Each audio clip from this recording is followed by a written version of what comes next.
Skill school కార్యక్రమానికి స్వాగతం.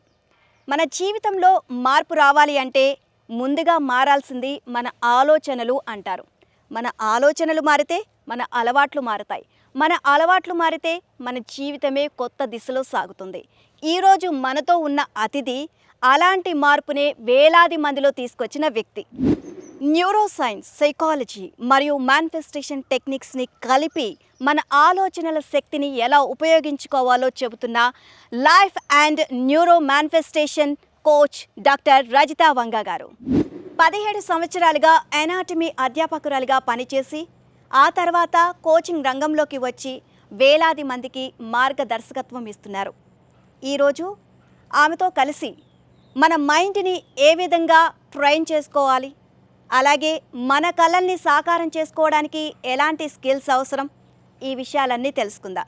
మరి ఇంకెందుకు ఆలస్యం, మన కార్యక్రమంలోకి డాక్టర్ రజితా వంగా గారిని ఆహ్వానించేద్దాం. మీరు అనాటమీ టీచర్గా చేసి తర్వాత లైఫ్ కోచ్గా మారారు. అంటే మీ జర్నీ ఎలా ప్రారంభమైంది? లైఫ్లో ఒక గ్రోత్ లేదు అనిపించడం, ఇదేనా నా జీవితం అనిపించడం, ఒకలాంటి డిప్రెషన్ స్టేట్లో ఉండేదాన్ని. ఆ 5 రోజుల్లో జాయిన్ అయిన తర్వాత జీవితంలో శత్రువు అంటే నేనే నాకు అని. మీరు చెప్పే న్యూరో మేనిఫెస్టేషన్ అంటే ఏంటి? మేనిఫెస్టేషన్ అనేది ఇప్పుడు పెద్ద ఊహు వర్డ్ అయిపోయింది, అంటే ఒక మ్యాజిక్ లాగా అనుకుంటున్నారు. 14 years ఆఫ్ మై కెరియర్లో నేను అనుభవించిన సక్సెస్ నేను 1 year ఆఫ్ మై కెరియర్లోనే చూసాను. యాజ్ అన్ అనాటమిస్ట్ కానీ నాకు 8 ఏళ్ళుగా ప్లాంటార్ ఫేషియైటిస్ ప్రాబ్లం ఉండింది. అంటే అరికాల్లో పాదంలో ప్రాబ్లం అనమాట. మీరు నమ్మరు, మిస్సెస్ ఇండియా కాంపిటీషన్లో పార్టిసిపేట్ అయ్యి సబ్ టైటిల్ విన్నర్ తెచ్చుకున్నాను.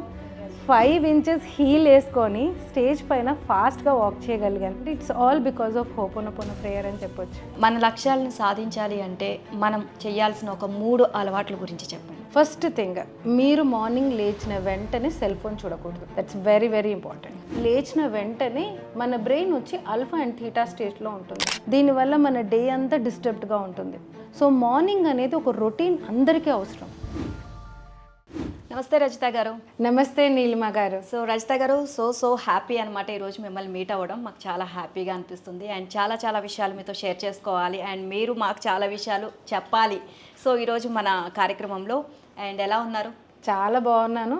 డెఫినెట్గా మీరు అడిగే క్వశ్చన్స్కి అన్నిటికీ ఆన్సర్ చేయడానికి కూడా ప్రిపేర్డ్గా ఉన్నాను. Thank you so much. So first me journey నుంచి స్టార్ట్ చేద్దాము. మీరు అనాటమీ టీచర్గా చేసి తర్వాత లైఫ్ కోచ్గా మారారు. అంటే మీ జర్నీ ఎలా ప్రారంభమైంది అసలు? అంటే మీరు అన్నట్టుగా నేను ఒక మెడికల్ కాలేజ్లో అనాటమీ ప్రొఫెసర్గా వర్క్ చేస్తుండేదాన్ని. కానీ లైఫ్లో ఒక తెలియని వెలితి, లైఫ్లో ఒక గ్రోత్ లేదు అనిపించడం, ఇదేనా నా జీవితం అనిపించడం, ఒకలాంటి డిప్రెషన్ స్టేట్లో ఉండేదాన్ని. మోస్ట్ ఆఫ్ ద టైం నేను ఒక నెగిటివ్ లూప్ని కంటిన్యూ చేసేదాన్ని. అంటే ప్రతి చిన్నదానికి నాకే ఎందుకు ఇలా అవుతుంది, నా లైఫ్ ఏంటి ఇలా అన్న ఒక నెగిటివ్ స్టేట్. సో ఫస్ట్ ఈ కోచింగ్ అనేది నేను ఇలా ఇప్పుడు ఎంతమంది అయితే నా యాడ్స్ చూసి నా దగ్గర జాయిన్ అవుతున్నారో అలా నేను కూడా ఆన్లైన్లో టోనీ రాబిన్స్ గారి యాడ్ చూడాల్సి వచ్చింది ఒకసారి. సో ఆయన యాడ్ చూసిన తర్వాత సరే ట్రై చేద్దాం, ఇదేంటో కొత్తగా ఉంది అనేసి అప్పుడు ఆయన 5 days ప్రోగ్రామ్కి $డాలర్స్లో కట్టి జాయిన్ అయ్యాను. రాత్రి టైంలో ప్రోగ్రామ్. ఆ 5 రోజుల్లో జాయిన్ అయిన తర్వాత జీవితంలో శత్రువు అంటే నేనే నాకు అని విషయం తెలుసుకున్నాను. శత్రువులు ఎవరో లేరు, మనకే శత్రువులు. ముఖ్యంగా మన ఆలోచనలే మన శత్రువు, మన మైండ్ సెట్ మన శత్రువు. ఎప్పుడైతే దాన్ని మన ఫ్రెండ్గా చేసుకుంటామో, దాన్ని మనం కంట్రోల్ చేయగలుగుతామో, జీవితంలో ఎన్నో మనం మేనిఫెస్ట్ చేయొచ్చు, ఎన్నో అద్భుతాలు చూడవచ్చు, మిరాకిల్స్ చూడవచ్చు అని నేను నా లైఫ్లో ఫస్ట్ గ్రహించాను. నా జీవితం చాలా ట్రాన్స్ఫర్ అయింది. 14 years ఆఫ్ మై కెరియర్లో నేను అనుభవించిన సక్సెస్ నేను 1 year ఆఫ్ మై కెరియర్లోనే చూసాను. యాజ్ అన్ అనాటమిస్ట్ కానీ నేను చాలా ఫారెన్కి వెళ్ళాను విజిటింగ్ ఫ్యాకల్టీగా, చాలా యాప్స్లో అనాటమీ ఎక్స్పర్ట్గా కూడా టీచ్ చేయడం జరిగింది. ఎన్నో మెడికల్ కాలేజెస్ నన్ను గుర్తించి గెస్ట్ స్పీకర్గా పిలవడం జరిగింది. నా శాలరీ పెరిగింది. అన్ని రకాలుగా నాకు ఒక సంతోషం ఎక్స్పీరియన్స్ అవ్వడం మొదలుపెట్టింది. అప్పుడు అనుకున్నాను, ఇది నేను ఫస్ట్ నా స్టూడెంట్స్కి, డాక్టర్స్కి షేర్ చేస్తే బాగుంటుంది అనేసి నేను ఉన్న ప్లేస్లో నాకున్న స్టూడెంట్స్కి నేర్పించడం అలా స్టార్ట్ చేశాను అనమాట. సో అలా ఈరోజు నేను తెలుగులో, తమిళ్లో ఈ ప్రోగ్రామ్స్ కండక్ట్ చేస్తూ ఇప్పుడు నేను కాలేజ్ వర్క్ నుంచి కూడా బయటకు వచ్చేసి ఎంతో మందిని నాలాగా కోచెస్గా కూడా ట్రైన్ చేస్తున్నాను. ఓ వెరీ నైస్ అండి. అండ్ మీరు చెప్పే న్యూరో మేనిఫెస్టేషన్ అంటే ఏంటి, అండ్ సాధారణ మేనిఫెస్టేషన్కి అసలు ఏంటి, భిన్నంగా ఎలా ఉంటుంది? మేనిఫెస్టేషన్ అంటే మనం ఏదైతే కోరుకుంటున్నామో దాన్ని మన నిజ జీవితంలో నిజం చేసుకోవడమే మేనిఫెస్టేషన్. సో మేనిఫెస్టేషన్ అనేది ఇప్పుడు పెద్ద ఊహు వర్డ్ అయిపోయింది, అంటే ఒక మ్యాజిక్ లాగా అనుకుంటున్నారు. కానీ నిజంగా దాని వెనకాల సైంటిఫిక్గా మన బ్రెయిన్ ఎలా పనిచేస్తోంది, దాని వెనకాల సైన్స్, క్వాంటమ్ ఫిజిక్స్ ఎలా పనిచేస్తుంది, ఇలాంటి విషయాలు మనం డెప్త్గా తెలుసుకుంటే మనిషి అన్న వాళ్ళకి దానిపైన ఖచ్చితంగా మన మనుషులం ఏమైతే ప్రతిదానికి ఒక ఎవిడెన్స్ వెతుక్కుంటాం. ఊరికే ఇదేదో చెప్తున్నారు నమ్మాలా అనే బదులు సైంటిఫిక్ ఎవిడెన్స్గా తెలుసుకొని చేస్తే ఇంకా మనం గట్టిగా చేయగలుగుతాము. బిలీఫ్స్ అనేవి స్ట్రాంగ్ అవుతాయి, రిజల్ట్స్ కూడా త్వరగా వస్తాయి. That is the biggest difference between neuro manifestation and manifestation. And నేను అనాటమిస్ట్ కాబట్టి బ్రెయిన్లో ఏ భాగానికి ఏ ఎఫెక్ట్ ఉంటుందో బాగా తెలుసు. అండ్ నేను పిహెచ్డీలో జెనెటిక్స్లో పిహెచ్డీ చేయడం జరిగింది. సో జెనెటిక్స్ పరంగా అంటే జీన్స్ పరంగా కూడా మన మేనిఫెస్టేషన్ ద్వారా డిఎన్ఏ లెవెల్లో ఎలా చేంజెస్ జరుగుతాయి, ఎపిజెనెటిక్స్ ఏంటి, ఎలా ఎన్విరాన్మెంటల్ జెనెటిక్స్ మన జీన్స్ పైన ఎఫెక్ట్ అవుతాయి, ఇవన్నీ నేను క్లియర్గా మా స్టూడెంట్స్కి చెప్తే ఆటోమేటిక్గా వాళ్ళల్లో ఒక కాన్ఫిడెన్స్ బూస్ట్ అవుతుంది. వాళ్ళు ఫాలో అయినప్పుడు 100% రిజల్ట్స్ కనబడతాయి. ఓకే. అండ్ మీరు లెసన్స్తో పాటు వాళ్ళకి అన్నీ చక్కగా, సో ఆలోచన విధానం ఏ విధంగా ఉండాలి, మీరు ఏ విధంగా ముందుకు వెళ్ళాలనేది కూడా సో గైడ్ చేస్తున్నారు. సో రెండు కూడా వచ్చేస్తున్నాయి అనమాట. అబ్సల్యూట్లీ. సో నార్మల్గా ఇప్పుడు యువత గురించి మాట్లాడుకున్నట్లయితే ఎక్కువగా వాళ్ళకి సెల్ఫ్ డౌట్ కానివ్వండి, అలాగే ఫియర్, సో కన్ఫ్యూజన్, ఇలాంటివి ఎక్కువగా మనం చూస్తూ ఉంటాం. వాటిని అధిగమించాలంటే ఏం చేయాలంటారు? సెల్ఫ్ డౌట్, ఫియర్ యువతకి మాత్రమే కాదు, ప్రతి ఒక్కరికి ఉంది నిజం చెప్పాలంటే. అందులో ఇప్పుడున్న ప్రపంచం డిస్ట్రాక్షన్ వరల్డ్. ఎందుకంటే సెల్ ఫోన్స్ వచ్చాయి, రీల్స్ వచ్చాయి, ఎక్కడ చూసినా కంటెంట్. ఇప్పుడు నేను చెప్పే కంటెంట్ కూడా యూట్యూబ్లలో, టీవీలలో, ప్రతి దాంట్లో అందరికీ తెలుసుకోవచ్చు. కానీ మన చేయి పట్టుకొని మనకు ఒక దారి చూపిస్తూ నేర్చుకుంటే ఖచ్చితంగా మనకు రిజల్ట్స్ కనబడతాయి. సో ఎన్నో నేర్చుకొని వింటూ మనం అప్పటిదప్పుడు మర్చిపోయి ఏది మనం ఫాలో చేయం. ఇప్పుడు మన ముందు ఒక 100 పజిల్స్ పీసెస్ ఉన్నాయనుకోండి, కన్ఫ్యూజ్ అయిపోతాం. కానీ మనకంటూ ఒక కోచ్ ఉండి అసలు ఏ బొమ్మ తయారు చేయాలి అని ఆ పజిల్ పక్కన ఆ బొమ్మ పెట్టారనుకోండి, ఆటోమేటిక్గా ఒక గైడెన్స్ దొరుకుతుంది. సో గైడెన్స్ వచ్చి కోచ్ ద్వారా అన్నట్టు. సో ఎప్పుడైతే ఒక కోచింగ్లో జాయిన్ అవుతే ఖచ్చితంగా ఇప్పుడున్న పిల్లలకి, ఇప్పుడున్న డిస్ట్రాక్షన్ వరల్డ్కి ఇది ప్రతి ఒక్కరు నేర్చుకోవాలన్నదే నా ఆశ. సో అంటే ఈ ఆలోచనలు మన జీవితం మీద ప్రభావితం చేస్తాయి అంటారా? అంటే సైన్స్ పరంగా ఎలాంటి వివరణ ఇస్తారు మీరు దీనికి సంబంధించి అడిగితే? ఆలోచనలతోనే జీవితమే మారుతుందండి. మనిషికి ఒక పర్ డేకి 60,000 నుంచి 95,000 ఆలోచనలు వస్తాయనేసి అంటున్నారు. డాక్టర్ హార్వర్డ్ యూనివర్సిటీ రీసెర్చ్లో తేలింది. సో ఇన్ని వేల ఆలోచనలు రోజుకు వస్తున్నప్పుడు ఆలోచించండి, అసలు మనం దేని గురించి ఆలోచిస్తున్నామో మనకే కంట్రోల్లో ఉండదు. ఇంకా అతిగా ఆలోచించే వాళ్ళ సంగతి చెప్పనక్కర్లేదు. సో అన్నిటికీ మన బ్రెయిన్ ఆలోచిస్తూ పోతూ ఉంటే ఎక్కువ శాతం మనము చెక్ చేసి చూస్తే గనక జరిగిపోయిన దాని గురించి ఆలోచిస్తారు. ఎంతసేపు నా లైఫ్ ఏంటబ్బా, ఇది ఎందుకు ఎలా జరిగింది, అది ఎందుకు ఎలా జరిగిందని ఆలోచిస్తారు. ఇది రీసెర్చ్ చెప్తుంది. అది ప్రతి ఒక్కరిలోనూ అది ఉంది. కంప్లీట్ ఎంత సంపాదించినా, ఎంత డబ్బున్నా, డబ్బు లేకపోయినా సరే ప్రతి ఒక్కరిలో ఇదే ఆలోచన వస్తూ ఉంటుంది. ఎందుకు నాకే ఇలా అవుతుంది, నాకే ఎందుకు ఇట్లా జరుగుతుంది. సో ఇలాంటి నెగిటివ్ ఆలోచనలోనే ఎక్కువగా ఉంటాం. సో దీనివల్ల ఏమవుతుందంటే జీవితంలో ఎక్కువగా ఎదుగుదల కనపడదు. ఎందుకంటే ఇప్పుడున్న ఆలోచనలు మీరు సంవత్సరం తర్వాత ఇలాగే ఆలోచిస్తున్నారంటే కూడా ఇంకో 2 ఏళ్ళలో మీ జీవితం ఇలాగే గడిచిపోతుంది. ఎప్పుడైతే మన ఆలోచనలు మన గ్రోత్ వైపు, మన గోల్ వైపు, మనం ఏం సాధించాలి అనేసి ఒక ప్లాన్లో ఇప్పుడు ఈరోజు నేను ఏం చెయ్యాలి అని ఆలోచించడం మొదలుపెట్టారనుకోండి, అవకాశాలు కనబడడం స్టార్ట్ అవుతాయి. ఓకే. ఎందుకంటే మన బ్రెయిన్లో ఒక స్పెషల్ పార్ట్ ఉంది, రెటిక్యులర్ యాక్టివేటింగ్ సిస్టమ్ అంటాం. ఇది మన బ్రెయిన్ స్టెమ్లో ఉంటుందన్నమాట, which is a diffused network of nerve fibres. ఈ ఆర్ఏఎస్ అనేది, రెటిక్యులర్ యాక్టివేటింగ్ సిస్టమ్ అనేది యాక్చువల్గా మనం ఎక్కడ ఫోకస్ చేస్తున్నామో అది మాత్రమే కనబడేటట్టు చేస్తుంది. ఇప్పుడు మనం ఫర్ ఎగ్జాంపుల్ ఎంతసేపు నాకు లేదు, నాకు కష్టాలు, నా జీవితమే బాగాలేదు అంటే మనకి బాలేని విషయాలే ఎక్కువ కనబడేటట్టు చేస్తుంది మన మైండ్.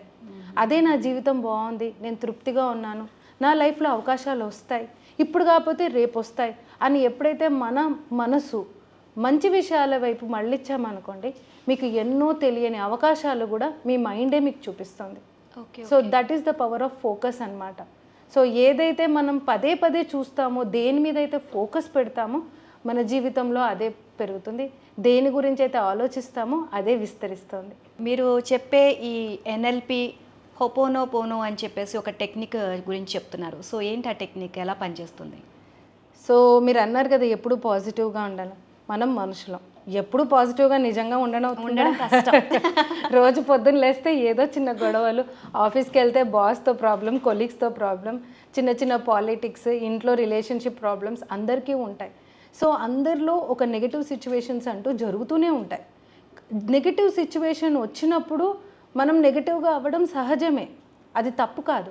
ఆ సిచ్యువేషన్ని యాక్సెప్ట్ కూడా చేయాలి. ఇప్పుడు నాకు ఏడవాలనిపిస్తే ఏడ్చేయాలి, తప్పు లేదు. అది హోల్డ్ చేసుకోకూడదు ఆ ఎమోషన్స్ని. సో నెగిటివ్ సిచ్యువేషన్ని యాక్సెప్ట్ చేసుకొని అందులోనే ఎక్కువ టైం, ఎక్కువ సమయం గడపకుండా ఎలా మనని మనం వెంటనే పాజిటివ్గా బౌన్స్ బ్యాక్ చేసుకోవడమే మేనిఫెస్టేషన్. సో మీరు ఇందాక అన్నట్టు ఎన్ఎల్పి టెక్నిక్స్ వాడితే గనక మన ఎమోషన్స్ మన కంట్రోల్లో వస్తాయి. మనని మనం సంతోషం పెట్టుకోగలుగుతాం. ఎవరో మనకు అక్కర్లేదు, మనకి మనంగా ఎలా సంతోషంగా ఉండాలి, మన చెడ అలవాట్ల నుంచి ఎలా బయటపడాలి. ముఖ్యంగా యాంకరింగ్ టెక్నిక్స్, ఈ టెక్నిక్స్ ద్వారా డెఫినెట్గా ఒక పర్సన్ మనిషిలో రీవైరింగ్ చేసుకోవచ్చు మన బ్రెయిన్లో.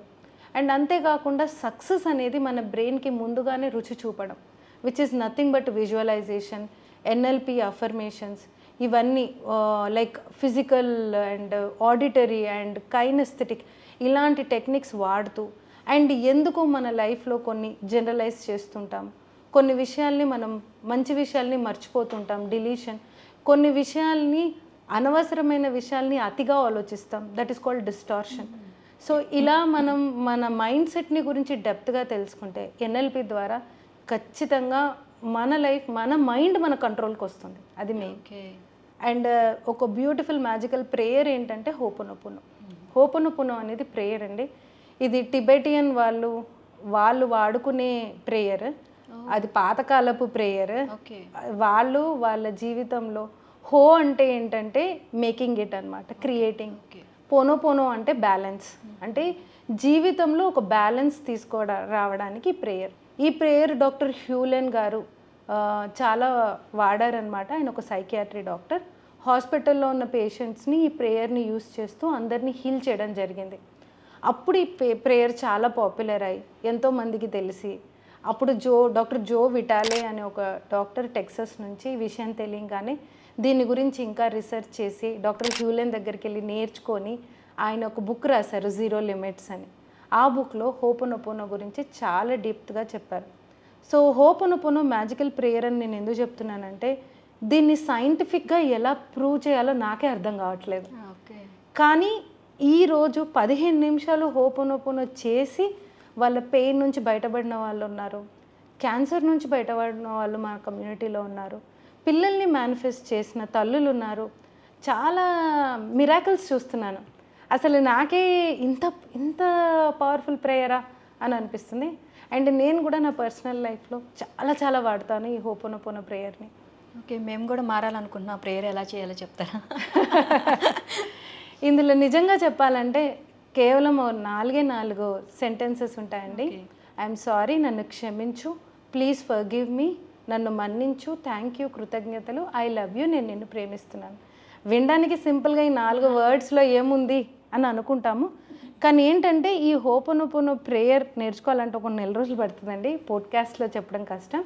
కానీ సింపుల్గా చెప్పాలంటే మీరు ఒక ఇంటెన్షన్ సెట్ చేసుకొని, ఒక నెగిటివ్ సిచ్యువేషన్ ఎప్పుడైనా, ఒక హెల్త్ కానీ మైండ్ సరిగ్గా లేనప్పుడు, ఒక స్ట్రెస్ఫుల్ కానీ ఎప్పుడున్నా సరే మీరు ఆ ఇంటెన్షన్ని సెట్ చేసుకొని, ఐఎమ్ సారీ, నన్ను క్షమించు, ఈరోజు నేను ఈ పరిస్థితిని నా వల్లనే అనుభవిస్తున్నాను, దీనికి కారణం కూడా నేనే, ప్లీజ్ ఫర్గివ్ మీ, దీన్ని ఎందుకు అట్రాక్ట్ చేశానో తెలియదు, నన్ను మన్నించు, థ్యాంక్ యూ, కృతజ్ఞతలు, ఐ లవ్ యూ అని ఇలా ఎప్పుడైతే మీరు కారణాలు చెప్తూ హోపోనోపోనో చేసుకుంటూ వెళ్తే మీకు ఖచ్చితంగా ఒక 15 మినిట్స్లోనే ఫస్ట్ మీ మైండ్లో రిలాక్స్ కనబడుతుంది.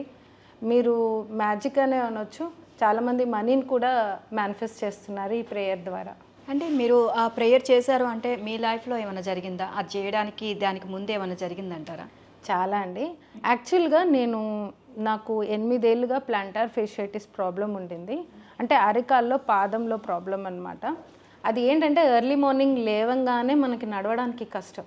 సో అప్పుడు నేను ఇంకా డాక్టర్స్ చెప్పులు హీల్స్ వాడకూడదు, ఆ స్పెషల్ ఎంసీఆర్ చెప్పుల్ని వేసుకోమనేవారు.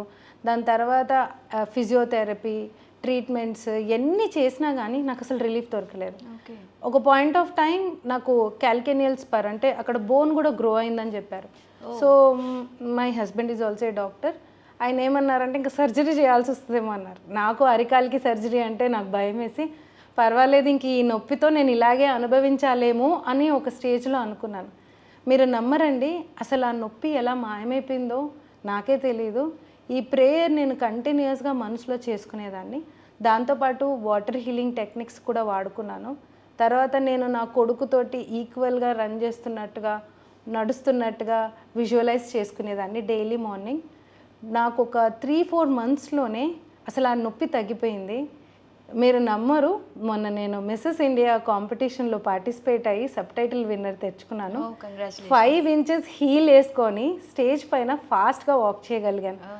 సో అంత బాగా మేనిఫెస్ట్ అంటే it's all because of Hooponopono prayer అని చెప్పొచ్చు. కానీ ఆ 4 మాటలు అంత ప్రభావితం చేస్తాయా అసలు? అంటే చాలామంది చూసేవాళ్ళు కూడా జస్ట్ ఆ 4 మాటలకి ఇంత చేంజ్ వస్తుందా అని చెప్పేసి అనుకుంటూ ఉంటారు.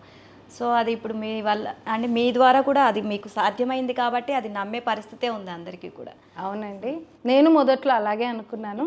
కానీ ఇది డీప్గా తెలుసుకొని రెగ్యులర్గా చేస్తూ ఉంటే నా లైఫ్లో చాలా మిరాకిల్స్ చూశానండి.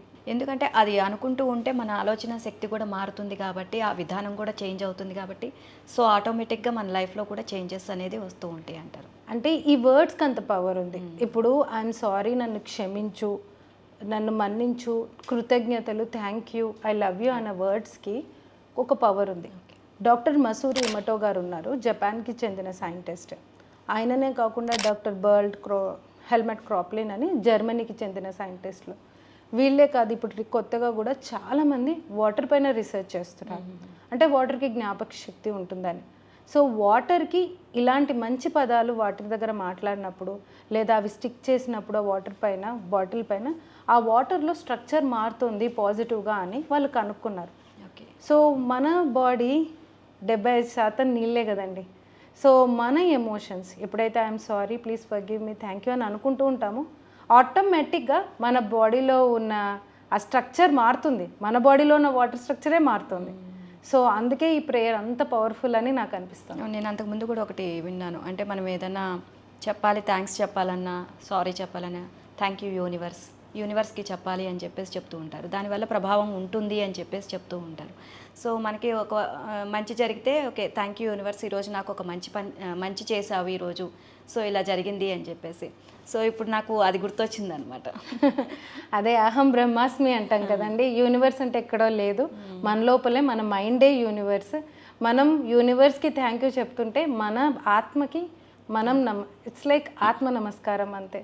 సో ఒక రకంగా చెప్పాలంటే ఇది మన వేదాల్లో ఉన్న కల్చరే, కానీ మనం మెల్లిమెల్లిగా మర్చిపోతూ వచ్చాము. ఇప్పుడు ఈ కొత్తగా ఈ మేనిఫెస్టేషన్ నేర్చుకోవడం వల్ల మన భగవద్గీతలో, మన ఉపనిషత్స్లో ఏమున్నాయో దాన్ని సైంటిఫిక్గా మనం కోరిలేట్ చేసి చూడొచ్చు. నైస్ అండి. అండ్ మన లక్ష్యాలను సాధించాలి అంటే సో మనం చేయాల్సిన ఒక 3 అలవాట్ల గురించి చెప్పండి. వండర్ఫుల్.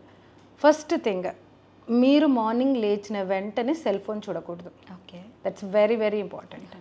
ఎందుకంటే మీరు లేచిన వెంటనే మన బ్రెయిన్ వచ్చి ఆల్ఫా అండ్ థీటా స్టేట్లో ఉంటుంది. So if you take the cell phone it will push your brain towards your beta state which is the most active state of your brain. So మనం beta స్టేట్కి వెళ్తే మనం alpha theta స్టేట్ని miss చేసుకుంటున్నాం. దీనివల్ల మన day అంతా డిస్టర్బ్డ్గా ఉంటుంది. So morning అనేది ఒక రొటీన్ అందరికీ అవసరం. ఓకే, ఒక 20 నిమిషాలు, హాఫ్ అన్ అవర్ రొటీన్ అంటే మెడిటేషన్ చేయడం, సైలెన్స్ పాటించడం, లేదా మీ బ్రెత్ టెక్నిక్స్ చేయడం, మనకి విజువలైజేషన్, మేనిఫెస్టేషన్లో స్క్రిప్టింగ్ చేసుకోవడం, ఇలాంటి మంచి అలవాట్లు ఫాలో అవుతే గనక ఖచ్చితంగా లైఫ్లో 100% రిజల్ట్స్ చూస్తారు. ఇప్పుడు మీరు వింటున్నారు, ఎంతోమంది టీవీలలో సెలబ్రిటీలు కూడా చెప్తున్నారు కదా, మేము మార్నింగ్ రొటీన్ చేస్తాం, పొద్దున్నే మెడిటేషన్ చేస్తున్నాం, ఇది చేస్తున్నాం, అది చేస్తున్నాం.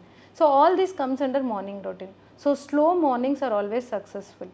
పొద్దున్న లేచిందే హడావిడిగా బయలుదేరి వెళ్తుంటే, ముఖ్యంగా ఆడవాళ్ళు పిల్లలకి టిఫిన్లు కట్టాలి, అది చేయాలి, ఇది చేయాలని హడావిడి పడుతూ ఉంటారు. నేనేం చెప్తానంటే ఒక్క 15 నిమిషాలు, లేచిన వెంటనే ఒక 15-20 నిమిషాలు మీకని టైం కేటాయించుకోండి. మీ మనశ్శాంతి గురించి, మీ మైండ్ సెట్ గురించి. మిగతా పనులు ఆటోమేటిక్గా చేసుకుంటూ వెళ్ళిపోండి. That is the best way. And ఇంకా టెక్నిక్స్ చాలా ఉన్నాయి. అంటే డే అంతా కూడా మనం హ్యాపీగా ఉండడం ఇంపార్టెంట్. అండ్ రాత్రి పడుకునే ముందు కూడా we are very close to our subconscious mind. Morning ఎంత పవర్ఫుల్లో నైట్ పడుకునే ముందు కూడా మన ఆలోచనలకు అంత పవర్ ఉంటుంది. సో నిద్రలో జారుకునే ముందు ఒక మంచి ఆలోచనలతో పడుకోవడం కూడా చాలా ముఖ్యం. అండ్ నేను వాడే బెస్ట్ టెక్నిక్ ఏంటంటే గ్రాటిట్యూడ్, కృతజ్ఞతలు చెప్పడం పడుకునే ముందు. అండ్ నార్మల్గా ఇప్పటి వరకు ఎంతోమంది వేలాది మందికి మీరు కోచింగ్ ఇచ్చారు. సో వాళ్ళకి మీరు చెప్పే దాని ద్వారా ఎంతోమంది మేలు పొందిన వాళ్ళు ఉన్నారు. సో మార్పు చెందిన వాళ్ళు ఉన్నారు, చాలామంది ఉన్నారు. సో దీనికి సంబంధించి ఎంతోమంది ఉన్నప్పుడు వాళ్ళకి సంబంధించిన ఒక స్టోరీ, అంటే వాళ్ళ లైఫ్లో ఎన్నో మిరాకిల్స్ జరిగాయని చెప్పేసి మీకు వచ్చి చెప్తూ ఉంటారు ఎంతోమంది. రోజు చెప్తున్నది ఒక సక్సెస్ఫుల్ స్టోరీ గురించి మాకు తెలియజేయండి. నిజంగా చెప్పాలంటే ప్రతి కథ నాకు ఆణ్యముత్యం లాంటిదే. ఎందుకంటే నా లైఫ్లో అంతకంటే సంతోషం ఏముండదు. వాళ్ళ లైఫ్లో సక్సెస్ అయినప్పుడు వాళ్ళు వచ్చి షేర్ చేసుకుంటున్నప్పుడు నిజంగా మనసు చాలా తృప్తిగా అనిపిస్తుంది. దిస్ ఈజ్ మై పర్పస్ అనిపిస్తుంది. అంటే చెప్పాలంటే చాలా ఉన్నాయి. చాలామంది ఇన్స్పైరింగ్ ఉమెన్ ఉన్నారు, జెంట్స్ ఉన్నారు. సో లేడీస్లో ఒక ఆవిడ ఉండింది. She was like a single women. తను కూడా తన లైఫ్ని బిజినెస్ పరంగా మేనిఫెస్ట్ చేసింది. ఒక అంగన్వాడీ టీచర్ నుంచి ఆంటర్ప్రినర్ అయ్యారు. సో భర్త చనిపోయిన తర్వాత అప్పుడున్న అప్పులన్నీ తీర్చుకున్నారు. ఈరోజు సక్సెస్ఫుల్గా 3 పిల్లల్ని చదివిపించి వాళ్ళకి మేనిఫెస్టేషన్ టెక్నిక్స్ నేర్పించి వాళ్ళ ఉద్యోగాల్ని మేనిఫెస్ట్ చేశారు. సో ఇలాంటి స్టోరీస్. తర్వాత పుట్టుకతోనే బెడ్ రిడన్గా ఉండి కష్టపడ్డ వాళ్ళు కూడా చాలామంది మా కమ్యూనిటీలో జాయిన్ అయినాక ఒక హోప్, ఒక పర్పస్ తెలుసుకొని వాళ్ళు కోచ్ అవ్వడం జరిగింది. మగవాళ్ళల్లో కూడా చాలామంది స్ట్రెస్ అనుభవిస్తున్నారు. ముఖ్యంగా మగవాళ్ళకి ఎమోషనల్ బ్లాక్స్ ఎక్కువగా ఉంటాయి ఆడవాళ్ళకంటే. ఎందుకంటే ఆడవాళ్ళు వాళ్ళకి బాధ అనిపించేసినప్పుడు ఏడ్చేస్తారు. So they release it. But మగవాళ్ళు ఏంటంటే ఏడవకూడదు, దాన్ని మనసులో పెట్టుకుంటారు, ఎవరికి చెప్పుకోలేరు, చెప్తే సొసైటీ తక్కువ అనుకుంటారు. సో ఇటు బయటపడక అటు ఏడవలేక మనసులో దాచుకొని they create lot of emotional blocks. మీరు గమనించండి, మగవాళ్ళు they are more prone to heart attacks than women.